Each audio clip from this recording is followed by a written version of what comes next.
I want to talk to Dave, who's calling in from North Carolina. Dave, you're live on Truth Wanted. What's up? Hey, how you doing? Could you do me a favor and reacquaint me with both of your names? I'm bad with names, but I really like the show, and I want to know whom of the show I'm talking with. Yeah. Sure, Dave. I'm Objectively Dan, and you're talking with me and Mandisa Thomas from the Black Nonbelievers. It's good to speak to you, Mandisa, and it's not. This is aside from my point, the Tuskegee experiments. One of the things that really stood out to me that there were nurses that explicitly lied to those men, telling them that they were getting treatment when they weren't. Yeah, I think yes, that is that. I think that is definitely true. For the study, I like to get away from the word experiment. It was a study, but yes, there were physicians. There were physicians who were lying to the men, saying that they were getting treated. Yeah, and I know. I mean, I'm not saying that right. One should be distrustful, but right. Mm-hmm. But also, I do feel like the way we can keep our institutions trustworthy is by being suspicious of them. How do you mean? I mean, Monsanto would be lying still about their practices if they hadn't gotten sued the crap out of in India for trying to manipulate the laws to do with how you can patent life forms. Dave, real quick, the topic of conversation that you had screened with a call screener was about trouble with talking to your theist children, and I was wondering because I don't want to stray too far off the topic. Can we go ahead and talk about the topic that we screened? Yeah, that makes sense. Thank you. I don't mean to get. I love the show, and I get off on the rabbit holes. Okay, so I worked for many years in children's mental health. I worked as a one-on-one counselor with troubled families, and then I also did some time, a few years, with a lockdown facility for emotionally disturbed kids. And my mother was a school teacher on the national boards, and I grew up reading about helping mode parenting versus socializing mode parenting, and I found that when I went and worked in the troubled boys ward, I don't know the term ward, but I'm going to try not to give away any of their actual lingo because I'm not trying to identify the place, Okay. People I worked with, there was a chapel there I was shocked at, and they said, oh, well, we're officially non-religious, so we can get state funding. That's official. And I was asked several times to join them at chapel, and I avoided talking to them about my atheism. And then they kept sticking me with workers, other counselors, new counselors, that happen to be members of the like an in-group church. And I found that most of the religious people that I worked with seemed to want to project demons possessing these children, and that pushing the Bible on them was in any way a treatment. And while the Institute, of course, could endorse that because that's bunk and that's damaging and that's proselytization,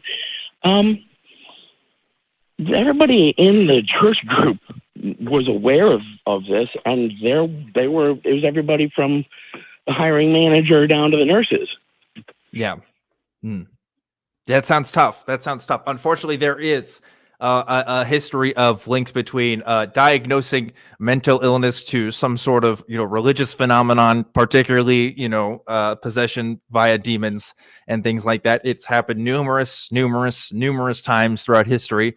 There are some people that argue that even the possessions that have talked about in the Gospels, if not totally fabricated stories, are stories about people who struggle with mental illness. It's that link is there. Absolutely. But they're wanting to invent a devil to explain what we already understand.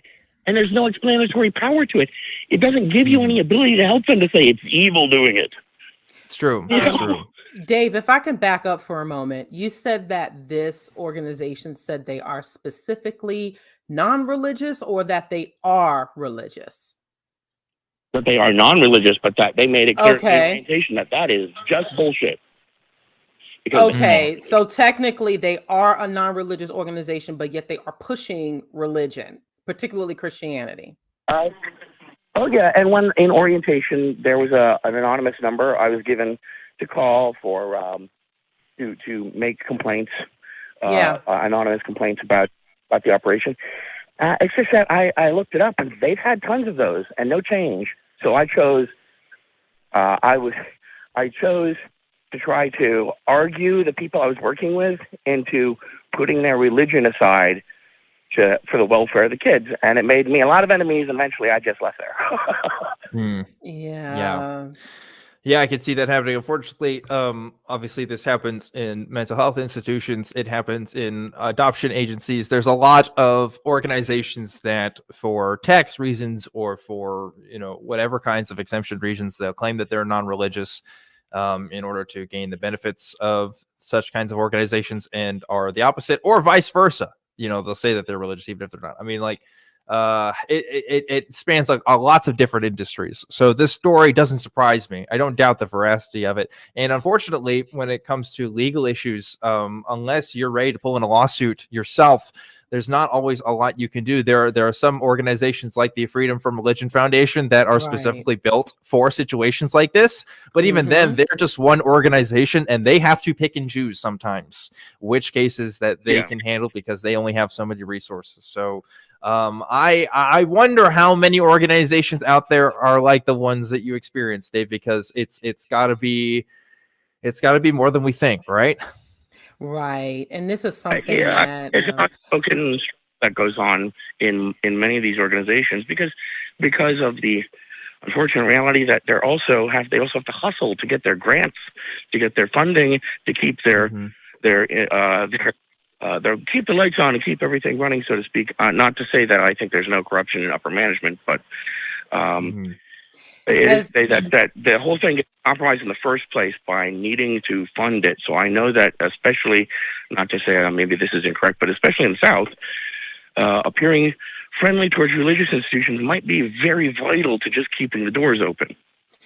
Right. So my question is, has anyone ever took this to the press? Because usually those types of media attention tends to that tends to get these things the ball rolling, especially if there have been a number of complaints that have gone unanswered and unresolved. So usually do you know if anyone has been able to speak with anyone from the local media about this?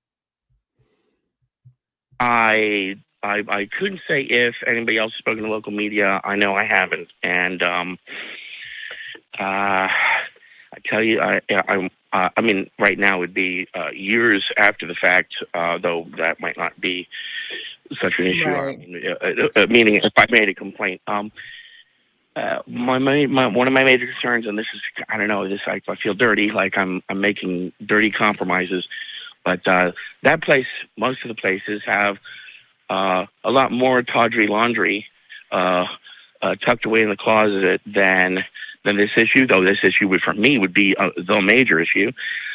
Things like, counselor left kids alone and one of them hurt the other one, So I'm very torn by the notion that if I got that place shut down, those kids won't get any help.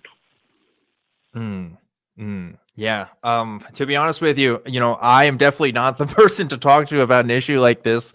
I think this is definitely outside of my expertise and domain, but I would say there are definitely probably people who are interested. Maybe there are some people, if you're talking in the chat, who could help you out and point you to some other resources specifically on how to handle something like this. But I'm down to talk with you on these religious issues, Dave. They're really important to me, and I know they're important to Mandisa, but outside of that, this is a call-in show, there's only so much I can do with your situation, man. I'm really sorry for you. I hope things work out for the better, and I hope you're able to find the solutions that you're looking for. But that's about the limit of my advice that I can give you, unless you had something to add, Mandisa. Right. I would just say, I mean, it sounded, Dave, you said that it's been years since you left this institution, or has it been Yeah. recently? It's been years since 3 years. My mother passed, and so I stopped working in the industry for the past 3 years because my compassion fatigue is pretty worn down. right. I would highly suggest that you continue to, if their administration does need to know about your concerns and your complaints, and like Dan mentioned, the Freedom from Religion Foundation, there are other organizations. You also have the ACLU, the American Civil Liberties Union, and Americans United for Separation of Church and State, that that work on these issues. And so you don't have to go through these things alone. There are other remedies. It's just a matter of trying to work with, and finding out who you can work with, and also finding others that will speak up as well. Mm-hmm. Yeah. Even if the institute is completely cleaned up, it's not called the institute, but there's still going to be evangelical, fundagelical people that, on one end, I feel like they want to do good for kids, but then their desire to pump up their ego with imaginations from their religion interferes with that. Yeah, and that just needs to end. It needs to stop. Yeah. Absolutely. Yeah, we agree with you, Dave. And again, I wish the best for you. I hope you're able to find the solutions that you're looking for. But yeah, that sounds like a really complex issue. Where I'm used to talking to people about how to handle their interpersonal relationships, not how to take down entire businesses and institutions. But I maybe there's some other people that can guide you on that path better. But we're with you in spirit. Definitely. Like I've personally witnessed this myself in places I've worked with, as far as people making decisions based on their religious beliefs and not necessarily what should be done in a secular way, and it's really hard, because it's like, oh, might be the only person who has that same sense of values in the place that you work, and it could be troublesome and make you feel like you're alone. But there are other people who are definitely willing to listen and who are willing to talk to you about that kind of stuff.